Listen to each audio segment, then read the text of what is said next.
Hello বন্ধুরা, আমি আবারও চলে এলাম নরম তুলতুলে নিরামিষভাবে তৈরি একটা নাস্তা রেসিপি নিয়ে। দেখুন কতটা নরম হয়েছে। চলুন কিভাবে বানাই সেটাই আপনাদের সঙ্গে শেয়ার করি।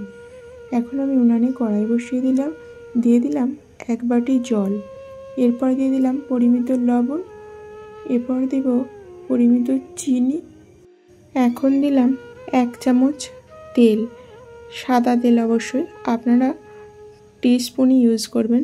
আমি এটা দিয়ে দিলাম, এটা 1 চামচই হয়। এরপর হালকা হাতে একটু নাড়াচাড়া করে দিলাম চিনি আর লবণটা মিক্স হয়ে যাওয়ার জন্য। এরপরে দিয়ে দিচ্ছি ওই বাটিরই হাফ বাটির থেকে একটুখানি বেশি সুজি। এরপর এইভাবে কনস্ট্যান্টলি নাড়াচাড়া করলে দেখুন ডো আকারে হয়ে যাবে সুজিটা। এখানে তেলটা ব্যবহার করা হয়েছে ময়ান হিসেবে, শুকনো অবস্থায় ময়ান দিতে হয়, সেই কারণে জলের সঙ্গে তেলটা অ্যাড করে দিলাম। ডোটা রেডি হয়ে গেছে, এখন ঢেলে নিচ্ছি। এখন নিচ্ছি অল্প একটুখানি জোয়ানটা এইভাবে হাতে করে ঘষে দিলে ফ্লেভারটা অনেকটা স্ট্রং হয়। এরপর আমি নিয়ে নেব একটা সিদ্ধ আলু। এই সিদ্ধ আলুটা এখন আমি স্ম্যাশার দিয়ে স্ম্যাশ করে দেব। দেখুন গরম বলে কতটা সুন্দরভাবে স্ম্যাশ হয়ে যাচ্ছে। এরপর আমি এই আলুর সঙ্গেও পরিমিত লবণ দিয়ে দেব। যেহেতু সুজির সঙ্গে সুজির পরিমাপে লবণ দিয়েছিলাম, সেখানে আলুটাতে অ্যাডজাস্ট হবে না, লবণের পরিমাণ কমে যাবে, তাই আলুর পরিমাপে অল্প একটু লবণও অ্যাড করে দিলাম। এরপর সুজির সঙ্গে আলুটা মিক্স করে দেব। আলু আর সুজি খুব সুন্দরভাবে স্মুথভাবে মেখে নিতে হবে, তারপরেই এর টেক্সচারটা ঠিক বোঝা যাবে। সুজিটা এমনিতেই লুচি বানানো যেত, কিন্তু যেহেতু এখানে আলুটা অ্যাড করা হচ্ছে, তাই এটাকে আবার বাইন্ডিংয়ের জন্য অল্প একটুখানি ময়দা অ্যাড করতে হচ্ছে। দেখুন ময়দাটা ঠিক ততটাই দেব যতক্ষণ পর্যন্ত না এর বাইন্ডিংটা পারফেক্টলি বোঝা যাচ্ছে। দেখে দেখে দিতে হবে আন্দাজ মতো। দেখুন এতটা বেঁচে রয়েছে, পুরোটা দিয়ে দিইনি কিন্তু। এরপর আমি হাতের মধ্যে তেল লাগিয়ে নিলাম, কারণটা এটাই, এখানে আলু মিক্স করা হয়েছে, একটা চটচটে ভাব থাকবে।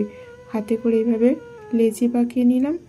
তারপর এখন আমি একটা কাঠের পাটা নিয়ে নিলাম। এই পাটার মধ্যেও তেল লাগিয়ে নিতে হবে, তা না হলে আটকে যেতে পারে, প্রবলেম হতে পারে। সেই কারণে আমি অল্প একটু তেল মাখিয়ে নিলাম, আর এই বেলেনটাতেও তেল মাখিয়ে নিতে হবে, না হলে আটকে যাওয়ার সম্ভাবনা থাকবে। এরপর হালকা হাতে প্রেস করে করে খুব সুন্দর করে লুচিগুলোকে বানিয়ে নিতে হবে। সাধারণভাবে আমরা ময়দার যে সমস্ত লুচি বেলে থাকি খুব প্রেস করতে হয়, কারণ সেটা শক্ত করেই মাখানো হয়, আর যেহেতু ময়দার অনেকটা স্টিকি হয়, কিন্তু এই ধরনের লুচি অনেক নরম, তাই অনেক হালকা হাতে বেলতে হয়। এরপর উনানে আমি কড়াই বসিয়ে দিয়ে দিলাম একটু বেশি পরিমাণেই তেল, যেহেতু ছাঁকা হবে। দেখুন লুচিটা দিয়ে দিলাম, এরপর দেখুন কিভাবে ফুলে উঠছে। এরা কিন্তু অনেকটা টাইম নেয় ফুলতে, যেহেতু আলু আছে ওয়েটই অনেকটা, সেই কারণে একটুখানি টাইম নেবে। দেখুন ধীরে ধীরে কিন্তু ফুলে উঠছে। এরপর নরম নরম যেহেতু একটু সাবধানে উল্টে দিতে হবে।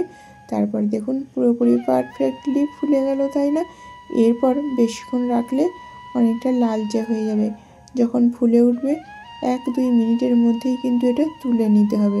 এই দেখুন এটা কিন্তু চুপসে যাচ্ছে, যেহেতু এটা অনেক হার্ড নয় সেই কারণে চুপসে যাবে, কিন্তু তারপরে কিন্তু প্রতিটাই ফুলবে ঠিক এই রকম দেখতে হবে। জোয়ান দেওয়ার কারণে এটা হজমের সহায়ক হবে, আর জোয়ানের একটা ফ্লেভার থাকার কারণে এটার টেস্টটা অনেকটা ইউনিক হবে। বন্ধুরা, আজকের রেসিপিটা আপনাদের কেমন লাগলো অবশ্যই কমেন্ট করবেন, আর যদি ভালো লেগে থাকে তাহলে রেসিপিটা ফলো করে অবশ্যই একদিন বানিয়ে নেবেন। সুস্থ থাকবেন, ভালো থাকবেন, আবারও দেখা হচ্ছে পরবর্তী ভিডিওতে।